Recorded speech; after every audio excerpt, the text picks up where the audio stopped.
It's time to start the formal side of the presentation today. As I mentioned earlier, we have Alastair Leighton, Director of Brilliant Cities from AECOM. Apologies again for my Freudian slip.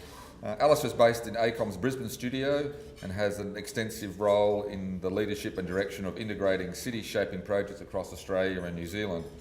Over a period of almost 20 years, he has amassed international experience across a wide range of projects, including large multidisciplinary schemes, urban regeneration projects and social infrastructure projects. His activities span urban environments, visitor destinations, residential communities, transport infrastructure and city-shaping projects. He works across the disciplines of master planning, urban design, landscape architecture, from strategic visioning through to policy, design and delivery of complex urban projects. Alastair will be jumping up in a moment. And following Alastair, we're going to invite Scott Hutchinson up, the chairman of Hutchinson Builders. Scott is well known to all of us in the room. Scott is recognised as a passionate advocate, supporter of the local music industry. In 2000, last year, he was ranked number 36 in the most influential Queenslanders. Well done, Scott, by the Courier Mail. For his support of building and the music industry. Scott is a patron of Q Music and has a personal involvement in the preservation of the Brisbane live music scene throughout venues such as his Triffid and the soon-to-open The Fort, which will open next year. Scott says he's passionate about when Festival Hall was knocked down, he really wanted to replace it, so that's what The Fort is going to deliver back to Brisbane. In his professional life, he is the helm of one of Brisbane's oldest building companies, Hutchinson Builders. He's currently the chair of the company. He's the fourth generation of Hutchinson to lead that Brisbane iconic builder. And Scott will get up after Alastair's presentation, so I'll invite Alastair up to the lectern.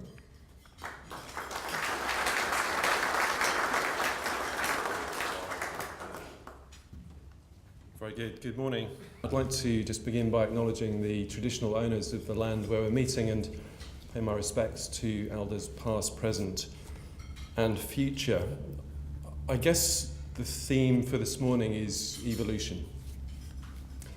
Evolution in the context of the valley, but evolution very much in the context of our cities and how they work and the role that we play in shaping those cities in the various things that we do. In a minute, hopefully. There you go. Perfect, thanks. Good, excellent. So look, a little bit of background. Valley Vision, why is it here and what is it for? The Valley Vision is a journey that started about 4.5 years ago. I arrived in Brisbane about 8 years ago, started working in the Valley and was interested in the Valley as a proposition, as a piece of city.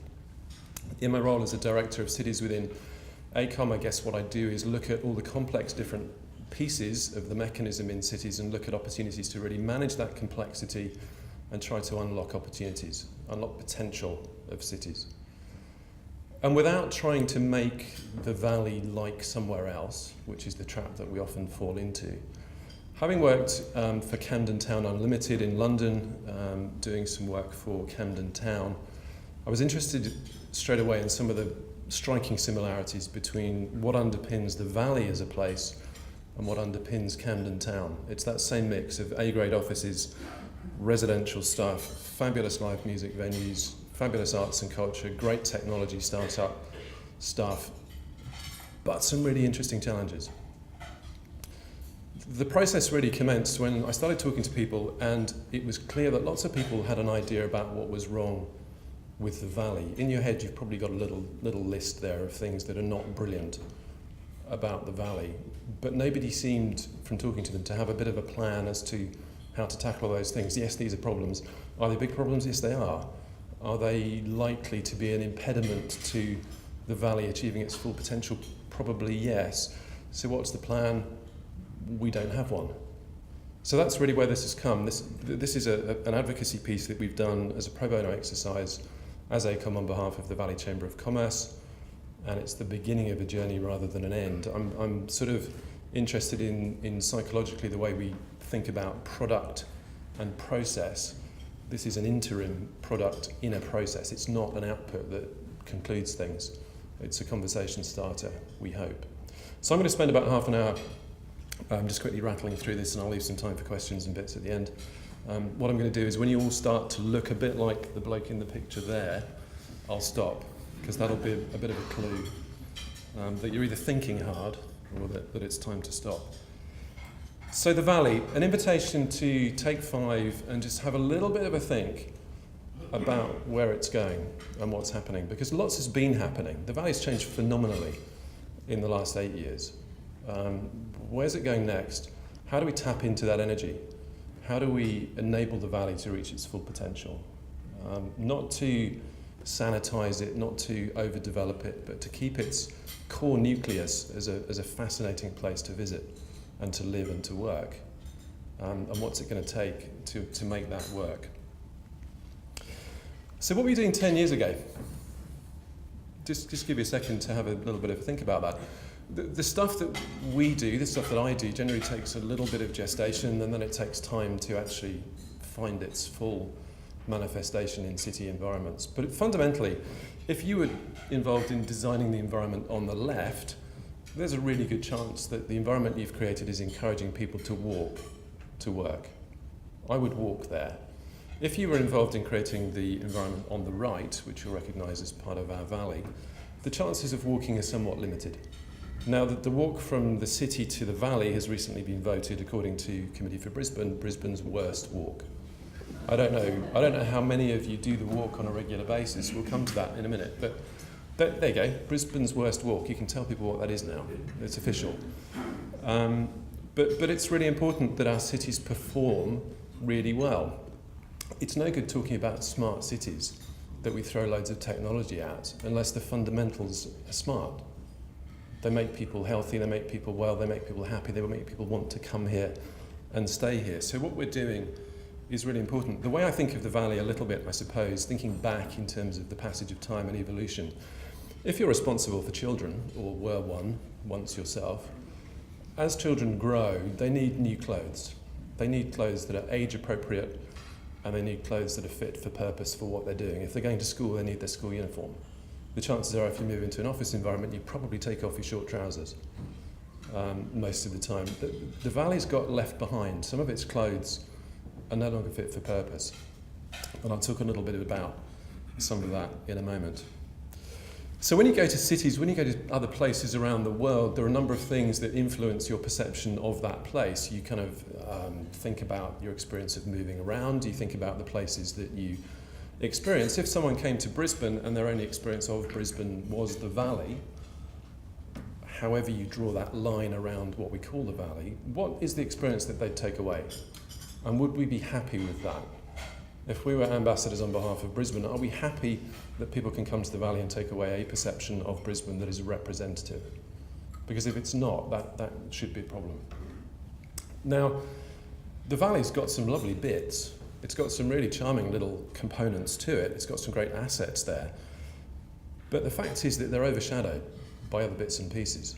The image bottom right is that's what I navigate on my little folding bike on my way to the office in the morning, because I'm going against the traffic on Wickham Street, the racetrack that runs down there. I'm sort of wiggling past all this bus stuff. If you're into buses, that's probably a really exciting photograph, because everything's there. All of the bus infrastructure you could possibly want is in that 4 square metres of footway. But that's also the primary route for pedestrians, cyclists, scooter riders, hoverboarders, whatever else is happening in that space. And we fundamentally have to understand what the Valley needs to make it function as it evolves over time. I mentioned evolution. It's really important to acknowledge that a phenomenal amount of good work has gone into shaping the Valley that we see today. There's all sorts of effort being put into that. There's some tremendous renewal stuff that Brisbane City Council have done. There's all sorts of other things happening.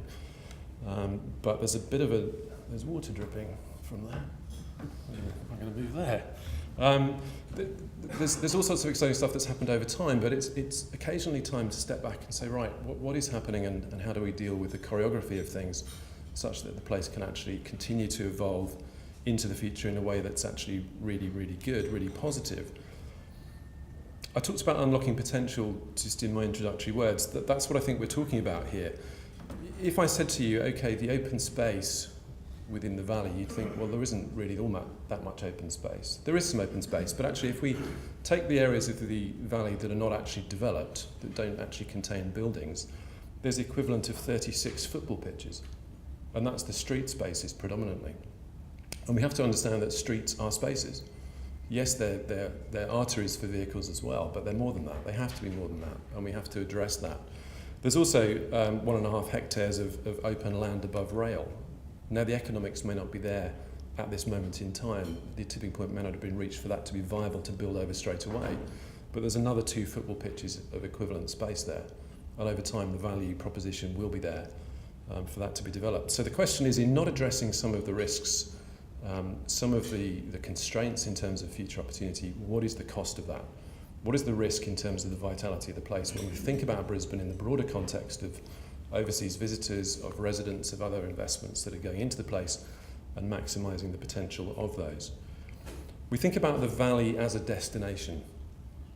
I don't know whether for you the valley is a destination. If you've got people coming to visit you in Brisbane, you probably take them to South Bank, you take them on the City Cat, you may not take them to the valley. I think understanding the potential of the valley as a destination is really critical to actually unlock its potential, and the bigger footprint is something that I'll talk about. But lots of things have been happening around and about.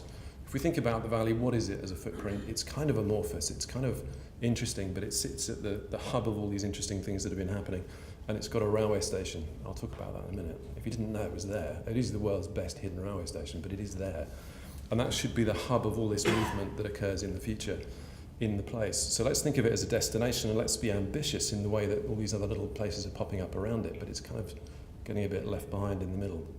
So we need to think about the valley in the context of the city and its growth, and the numbers, the very healthy numbers in terms of virtually everything in relation to statistics relating to the valley are pretty positive, apart from probably congestion and vehicular domination. The footprint there that I've just put on the right gives you a sense of how it relates to the footprint of the city, the CBD. I mean, it's pretty similar. There's a lot of companionship there in terms of potential. 1,500 metres from Brunswick Street Mall to Queen Street Mall, which is about 20 minutes walking. How many of you do that? Rhetorical question, you don't have to put your hands up. It just doesn't happen very often, does it? I've done it a few times. It's not great. It's one of the worst walks in Brisbane, probably. It's 5 minutes on a bike. Would you do that? Would you encourage your children to do that? Probably not. But it's very, very connected. There's a sense, I think, that in our minds we think of the city and the valley as very different things. The city's something kind of shiny and we respect it. The valley's a bit embarrassing. It's that embarrassing cousin who comes around occasionally, usually uninvited. And I think there's an opportunity for these two things to actually turn and face each other rather than have their backs to each other. And that connectivity's not that far away in terms of making it a bit more compelling. So what we've done with this Valley Vision is just to split it into 5 simple things, really. We're taking 5, we're sort of stepping back and saying, right, what is the future for the Valley? Is there something we can do better? We've got 5 guiding principles, which is about what we need to achieve. We've got 5 foundations, which is talking about where can we actually get valuable change to occur. Now that's about sort of 5 big projects, but the secret to this is unlocking the potential of everything, using a bit of momentum and a bit of will and a bit of ambition. And then we've got 5 priorities, because if you don't know where you're going to start the journey, then this thing just sits on a shelf somewhere, like so many other things.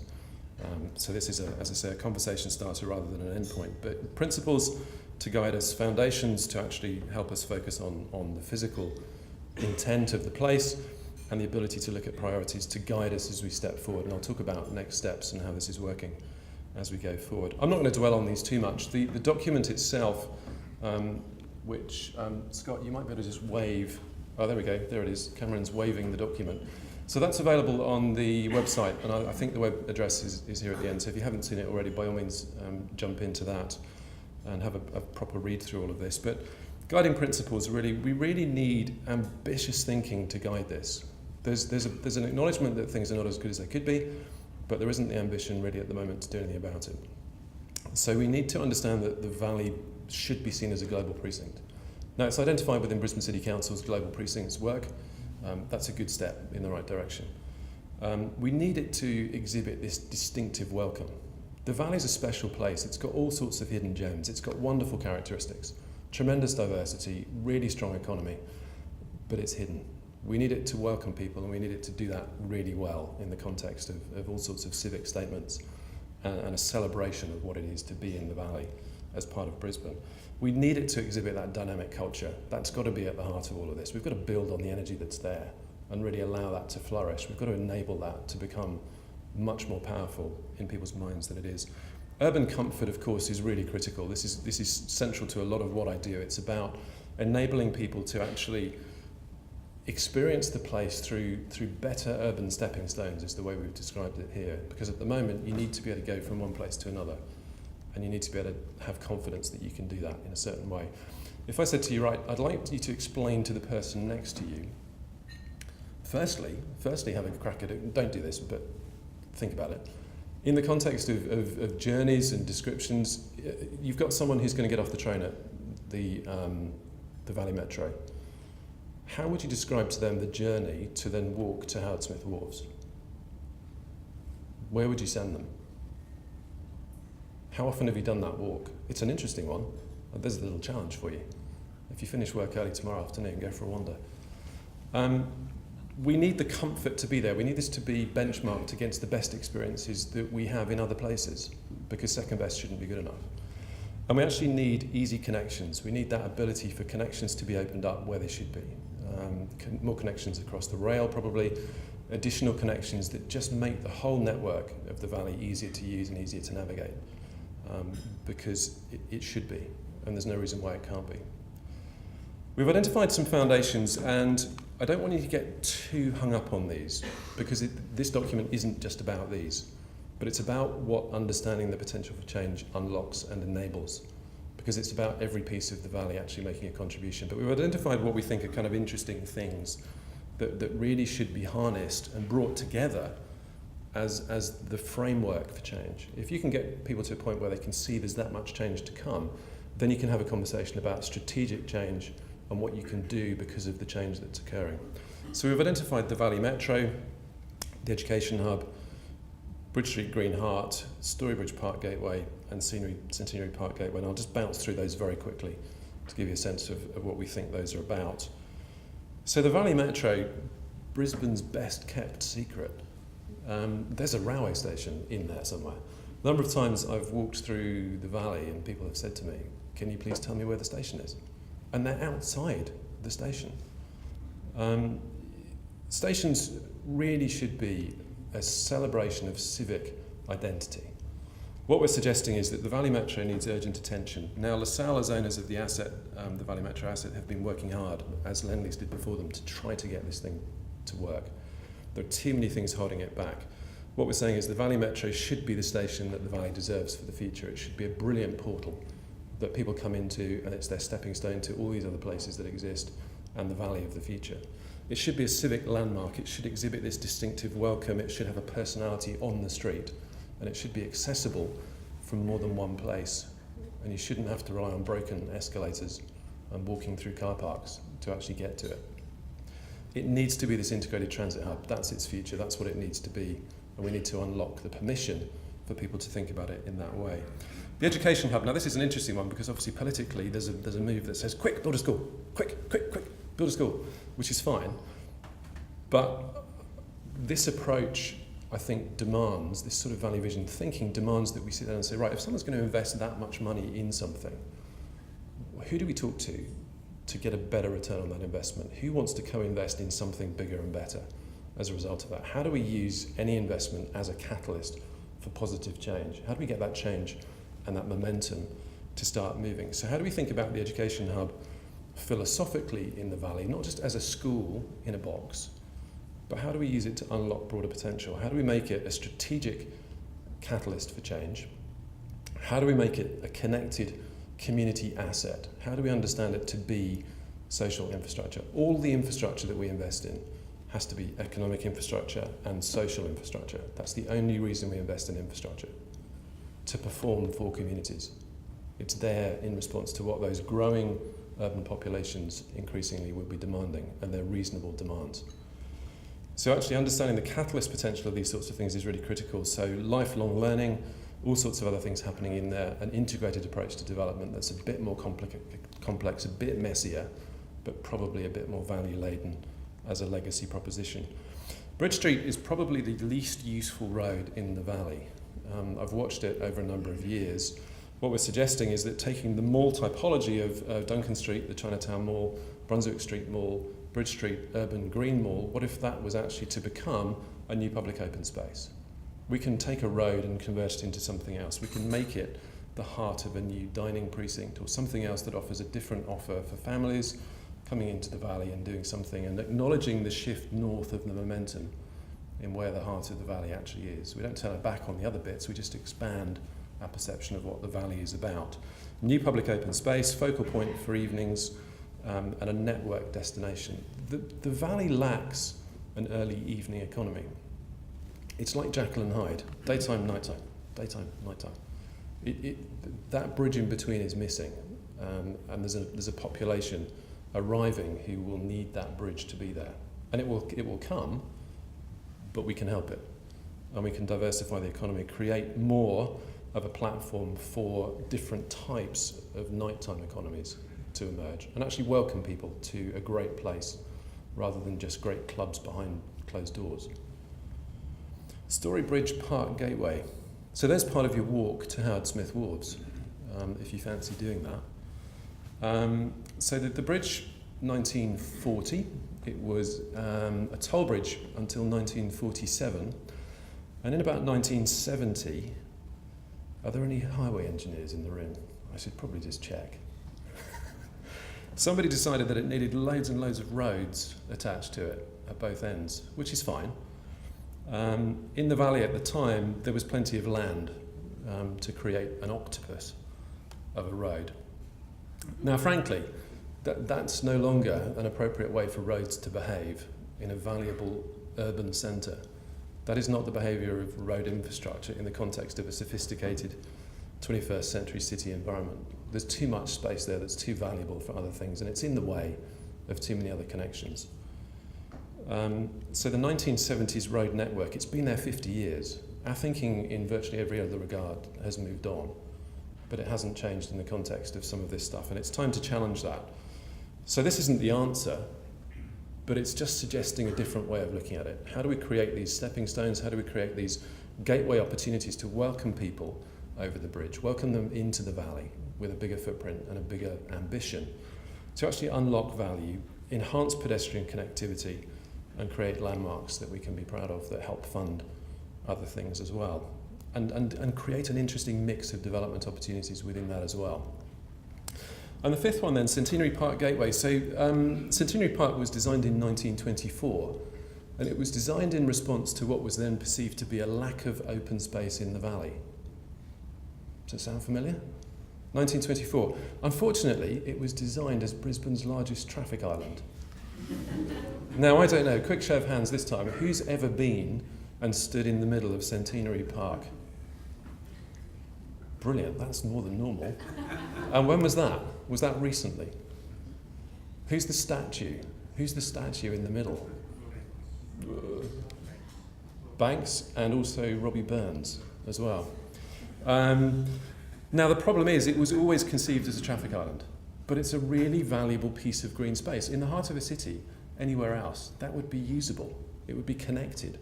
I don't know how many lanes of traffic there are there, but that's more than a motorway is worth to cross, and it's all travelling in one direction, and it's all going too fast, and it's all too hot. So what we're simply saying is let's just be intelligent about the assets that we've got and actually make the best of them. This should be the welcome point for your journey from the city into the valley. When you do your walk, you should walk through this. This should be the gateway into the valley, and vice versa. This is a place that we should be able to establish activation to make it feel safe. We should be able to celebrate the big trees and create a really valuable asset. Let's realise the vision of 1924 by taking away some of the traffic island characteristics and connecting it back in. And that's what I mean by unlocking value, unlocking potential. It's already there. We haven't got to create it. Bridge Street is a road at the moment. We can make it into a public space. This is a public space that exists already. We just need to reclaim it and actually make better use of it. So priorities then, what we've said, ambitious leadership. That's really what's needed. We need to give people permission to be ambitious and demonstrate that there's a will here to do this stuff, and there's a determination and an expectation that it needs to happen. We need joined up thinking, fundamentally. We need, we need to embrace the complexity. We need to unlock some of the traffic issues. We need to actually get to grips with those things. We can put people on the moon. It's not that difficult to sort out traffic. Really, it's not. It's really difficult to plant trees in existing streets, but that's a different story. But fundamentally, we've got to get to grips with this stuff and understand that it's possible, particularly if we know the value proposition is compelling and the risk of not doing it is unacceptable for Brisbane in the 21st century Asia-Pacific economy. If we're going to attract people, we need to use the assets to do that, and that's what this is about. There needs to be accountability, so governance is something I'll talk about in a moment.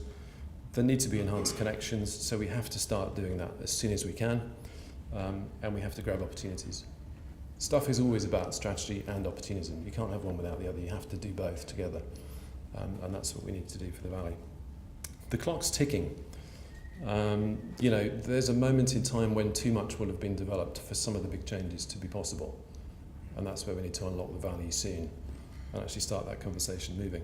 So we have a process and a bit of a timeline that we've outlined for this. So the simple question really here is, look, collectively, if people think that what's in here suggests there's potential to do something different, if we broadly agree that there's a Valley vision that is different from the Valley of today and the Valley trajectory that we're on, then the simple question this document asks is, well, what do we do now to make it a reality? What do we have to do? And that's the process that we're embarking on at this point in time. So we're in the process of forming the first steps within a governance framework, a working group, moving towards the creation of a development prospectus that essentially provides the simple economic underpinning for the Valley Vision. So the Valley Vision is a document that sets out an ambition and a potential direction and what's important. The development prospectus then moves into the space where it says, well, look, broadly speaking, what's that going to cost?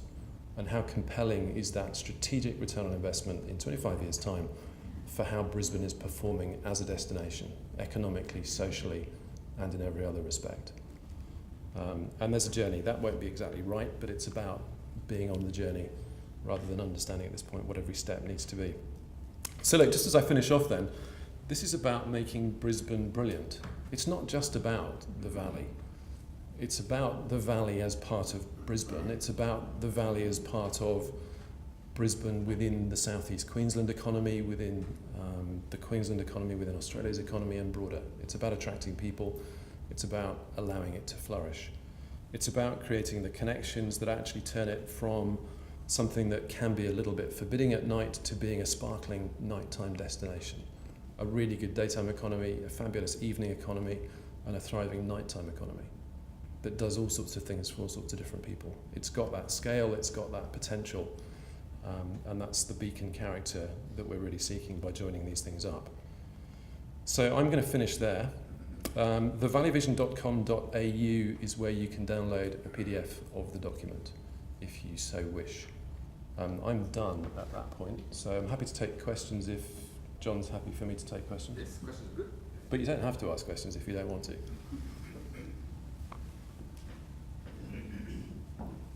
Question over here.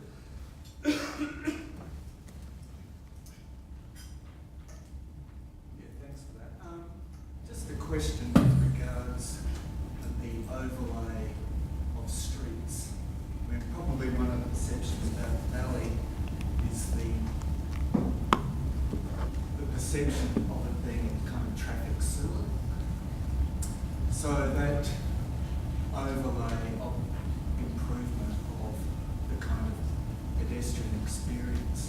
So is there, in this document, a way of interconnecting the destinations and uplifting the actual pedestrian cycling, active transport experience? Yeah, look, there is, and it's there, as I said before. That's why I don't want people to get too fixated with the 5 foundations, but they're there to provide evidence of the potential for big change that unlocks all sorts of other things. But fundamental to this, as I think you can see probably from that diagram, is that web of connectivity.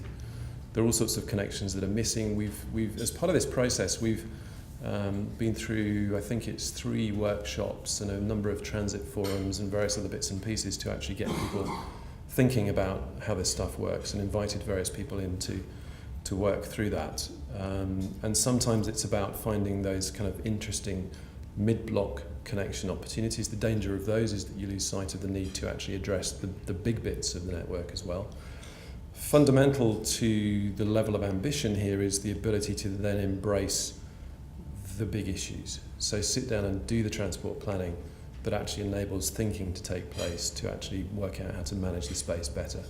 And that's fundamental, because I think the walkability is critical. I know Brisbane City Council have a focus on walkability, as do other cities that we're working in, and actually making that work well. Fundamentally, making it work safely. I've spent about 3.5 years chairing the Valley Safety Group on behalf of the Valley Chamber of Commerce, and a number of issues there, partly related to perceptions, but partly wayfinding and legibility from a pedestrian point of view, were proving proving impossible to address from the ground up, which is why this top-down approach is there to actually advocate for change. Now, some change is occurring that's positive, but it needs to be a bit quicker and a bit more ambitious. So yeah, pedestrian connectivity, absolutely key. Joining up the dots in relation to all the key destinations, but actually not forgetting anywhere. That's the thing, I think. You know, that's the reason that whole plan's there. That web of connectivity is really important. The cycling thing for me is, you know, I'm self-interest, of course, in that space, but I think, you know, that's part of the measure of success, is how easy to walk around and how pleasant is that in future. That was a really long-winded answer, wasn't it? I should have just said yes. It's going to be interesting to see what happens with autonomous vehicles if all the stories are true and we don't need to park on streets and where cars travel much closer together and walk in those ways. Really, those sort of visions of closing roads and creating paths and things.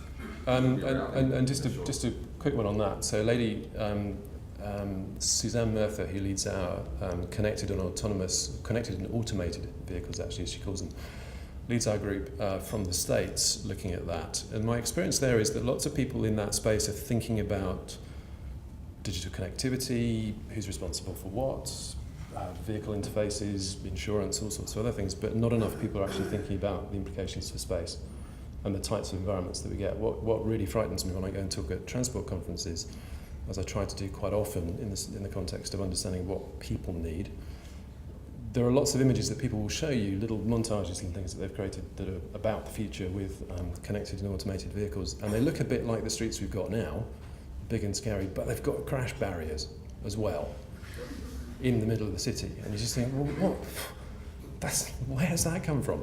So I think we've got to have a much more informed debate about the sort of spaces that people need, and then work from there. And that hierarchy shift is occurring. We just need to be a bit more ambitious about how that works. I'll leave it there. Thank you.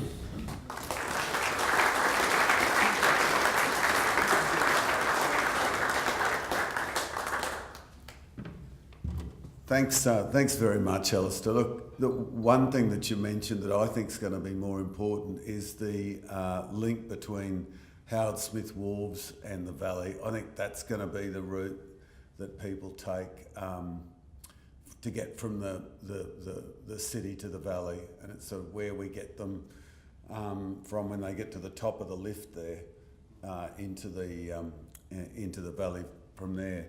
Our thing is going to take about 4,000 people, basically replicate FORTITUDE Hall, Festival Hall in the middle of the Valley, so that'll add to that as well.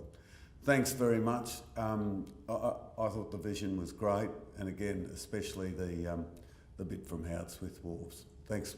Thank you very much.